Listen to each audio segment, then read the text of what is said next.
చేయాలనేది కూడా out of the box మాట్లాడతాం, పక్కన పెడతాం రాజకీయంగా.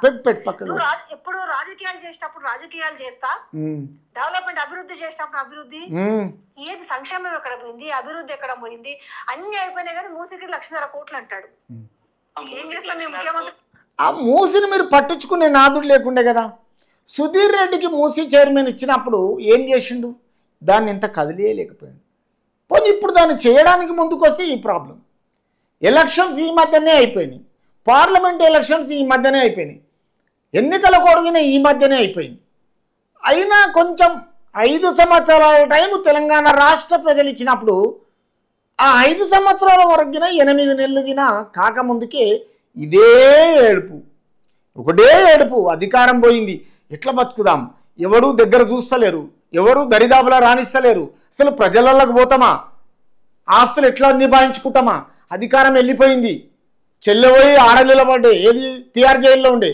ఈ పేడు ఛానల్ ఏమో పైసలు తీసుకుంటారు కానీ సపోర్ట్ చేస్తలేరని డ్రామాలు ఇవన్నీ కల్వకుంట్లో. మేడం మూసికి 1,00,000 కోట్లు ఎందుకంటే వాళ్ళ తమ్ముడు జగదీశ్వర్ వాళ్ళ కంపెనీ బాగుపడడానికి, తిరుపతి రెడ్డి గారి కంపెనీ బాగుపడడానికి. మీరు ఈయన అంటున్నాడు కాళేశ్వరం ఏదో తప్పు జరిగిందని, ఈయన తప్పు చేయడానికి మేడం. ఇంకోటి మేడం, నేను ఒక కొత్త కళ్ళు కనిపిస్తలే ఎవరావి 7 పిల్లర్లు పోయినాయి. అతిరథ మహారాజులు లేక పెద్ద పెద్ద ఇంజనీర్లు బయటికి వెళ్ళి వచ్చి అక్కడ చూపిస్తున్నారు. మీడియా సమావేశం జరుగుతున్నాయి, ప్రింట్ మీడియా మొత్తం పేపర్కి ఇస్తున్నది. ఈరోజు మేడిగడ్డను ఏ విధంగా చూస్తున్నారో కళ్ళు కనిపిస్తలేవా? నేను న్యూస్ లో చూసి గమనించి చెప్తున్న విషయమే. హైడ్రా రంగనాథ్ గారిని పెట్టి అదే ఆ కబ్జా అయిన భూముల్ని దాన్ని వెలికి తీస్తున్నామని చెప్పడానికి మేడం ఈయన కబ్జా చేయడానికి అంతే. దాని వెనకాల వచ్చేవి కూడా ఇంకా చాలా ఉంటాయి మేడం. ఇప్పుడు ఒక రంగనాథ్ ని పెట్టి హైడ్రా పెట్టి చేసి లీగల్ గా చేసి ఈయన ఇల్లీగల్ చేసుకోవడానికి చేస్తుండు.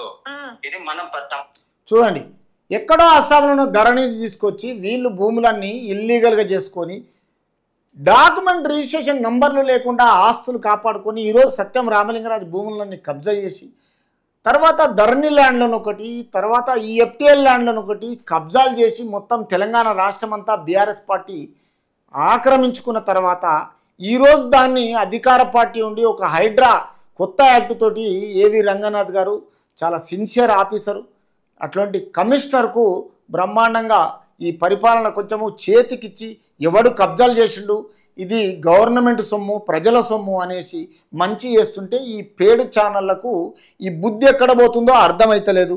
వాళ్ళని అడిగితే ఎట్లాగా రేవంత్ వాళ్ళ పూర్వపురాలు ఎట్లా ఉన్నాయి, వీళ్ళ ఆస్తులు ఏమైనా ఉన్నాయని అంటే రూపాయి పెట్టుబడి లేకుండా ఇల్లీగల్ గా సంపాదించిన పైసలు అంట మేడం. అంటే వాళ్ళ ఏజ్కి మీ ఏజ్కి వాళ్ళెంబడే ఉండి కేసీఆర్ ఏమో ఫోన్ ట్యాపింగ్ చేసుకుంటా వాళ్ళ బయోడేటాలను స్టార్ట్ చేసిండు. ప్రజల ఏదైతే ఉన్నో సెలబ్రిటీస్లా కాపురాలు గులగొట్టిండు. తర్వాత తీసుకుపోయి వాళ్ళందరినీ రాజీనామా చేయించి ఒక్కొక్కరిని మొత్తం అమెరికా అక్కడిక్కడ. తర్వాత ఇప్పుడు నిన్న ఒకరికి బెయిల్ వచ్చేసింది, భుజంగారావు కండిషన్ బెయిల్. అంటే తిరిగి ఏంటంటే ఈ పేడు ఛానల్ మొత్తం ఏంటంటే వాళ్ళ మీద ఏదో చేయాలి. వాళ్ళు రెడ్డిలు రా బాబు, మొదటి నుంచి ఆస్తిపరులు. కానీ మీరు అనుకున్నంతగా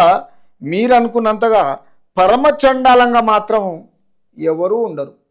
బీఆర్ఎస్లో కల్వకుంట్ల ఫ్యామిలీ మొత్తం తెలంగాణ రాష్ట్రాన్ని పాడు చేసిన ఘనత క్లారిటీగా తెలుస్తుంది. రూపాయి పెట్టుబడి లేకుండా ఇల్లీగల్ గా సంపాదించిన పైసలు అంట మేడం. అంటే ఏదన్నా గొడవలు ఉన్న భూములని లిటిగేషన్ భూములని సాల్వ్ చేయడము, దాంట్లో వాటా తీసుకోవడము. ఈయనకు అదే ఈ రోజు ప్రభుత్వాన్ని నడిపేయడంలో కూడా అదే విధంగా చూస్తుండు. ఎగ్జాంపుల్ గా ఒకటి చెప్తాను మేడం, ఎమ్మెల్సీ మన ఇక్కడ ఉన్న కాంగ్రెస్ పెద్దలు ఉన్నారు కదా, వాళ్ళకి ఇవ్వకుండా ఈ రోజు ఢిల్లీలో ఉన్న పెద్ద మనిషికి ఇచ్చిండు. ఎందుకు? ఓటుకు నేటు కపిల్ సిబాల్ తప్పుకున్నాడు కాబట్టి ఈ రోజు అది ఆయనకి ఇచ్చిండు. ఎందుకంటే రేపు ఓటుకు నోటు వాదించాలి కాబట్టి. అంటే ఈయనది మంచి స్కెచ్ చేశారు. కల్వకుంట్లతో నుంచి రాయబారిగా బ్రహ్మాండమైన స్కెచ్ చేసిండు కేటీఆర్, హరీష్ రావు, ఈ తర్వాత మిర్రర్ టీవీ, తర్వాత న్యూస్ లైవ్, తర్వాత వైఆర్ టీవీ, తర్వాత ఈడెవడో నరేష్ అంటోడు, ఈ విధవలంతా కలిసేసి ఒక పార్టీలో తెలంగాణ రాష్ట్రము పచ్చగా ముందుకెళ్ళడానికి పాలకవర్గాన్ని, ఆ కార్యవర్గాన్ని, తర్వాత ఈరోజు రైతులు బాగున్నారు, తర్వాత పాలక మండలిని తెలంగాణ రాష్ట్రమంతా కార్యకర్తలు బ్రహ్మాండంగా గెలిపించుకున్నాక వీళ్ళకు ఓర్వలేక తిరిగి వీళ్ళతోటి తాడోపేడు ఏదో తెలుసుకొని మళ్ళా అధికారంలోకి మళ్ళా తిరిగి రావాలని ఒక భ్రమ, కానీ అది అయ్యేది కాదు, పోయేది కాదు. మీకు అవిశ్వాస తీర్మానం పెట్టేంత ఛాన్స్ వినలేదు. ఉన్నోళ్ళంతా జంప్ అవుతున్నారు. లాస్ట్ 39లకెళ్ళి ఒకరు పోతే చనిపోతే 38, అందులోకెళ్ళి 10 పోతే 28. మీకు ఎందులో ఛాన్స్ లేదు. ఒర్లి ఇట్లనే పోతారు. వండుక తిని కాంగ్రెస్ ఇట్లా ముందుకు పోతుంది. ఇది బాగా చూడాలి.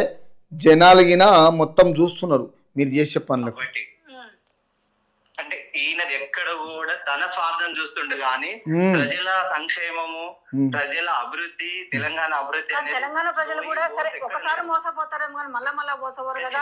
కళ్ళ ముందు చూస్తున్నారు కదా, వాళ్ళే ఖచ్చితంగా కదం తొక్కుతారు. కదం తొక్కునే రోజులు ఆల్రెడీ చూస్తున్నారు. శవయాత్రలతో మొదలైంది. ఇంకా ఇదే మాట కేసీఆర్ బస్సు ప్రయాణం చేసేటప్పుడు పార్లమెంట్ ఎలక్షన్లో కానీ ఇవే పనికి మాలిన మాటలు ఆడి తిరిగి ఏమైంది? తెలంగాణ ప్రజలు కోడిగుడ్డేసినట్టుగా 0 పెట్టారు. ఇంకా సిగ్గులేదు మీకు. మళ్ళా ఇంకా మీకు చీకటి ప్రపంచమే తప్ప ఇంకేం లేదు. ప్రజలు మీకు ఇంకా దేంతో ముగుస్తాయో ఇంకా ఏ రకంగా దారులు పడతాయో కూడా చెప్పలేమన్నట్టు. అంతే మేడం. ఎందుకంటే ఒక కళ్ళు తాగితే గంటన మత్తు ఉంటది, ఒక క్వార్టర్ తాగితే 2 గంటలు మత్తు ఉంటది. కానీ కేసీఆర్ అది రేవంత్ పాలన ఒక 8 నెలలు మత్తులో ఉన్నాము. ఈ మత్తు ఈ రోజు వదిలింది. ఈ రోజు నుంచి ఏమంటారు దబిడి దిబిడే. ఎవడు నేర్పిండ్రా నీకు? అంటే కళ్ళు తాగడం తెలుసు, సార తాగడం తెలుసు, 8 నెలలు మత్తులు ఉన్నారని తెలిస్తే మరి అసెంబ్లీ ఎవరా మీరు వెళ్ళిండ్రా? పోనీ మొన్న పరిశ్రమల గురించి అమెరికా మీరు వెళ్ళిండ్రా? పోనీ ఎన్నికల కోడ్ వెళ్ళినప్పటి నుంచి రాష్ట్ర పరిపాలన మీరు చేసిండ్రా? దబిడి దిబిడే 10 సంవత్సరాలు మీకు దబిడి దిబిడి చేసి మొన్న తొక్కిరుగా తుంగల. మరి అప్పుడేం చేసిండ్రు?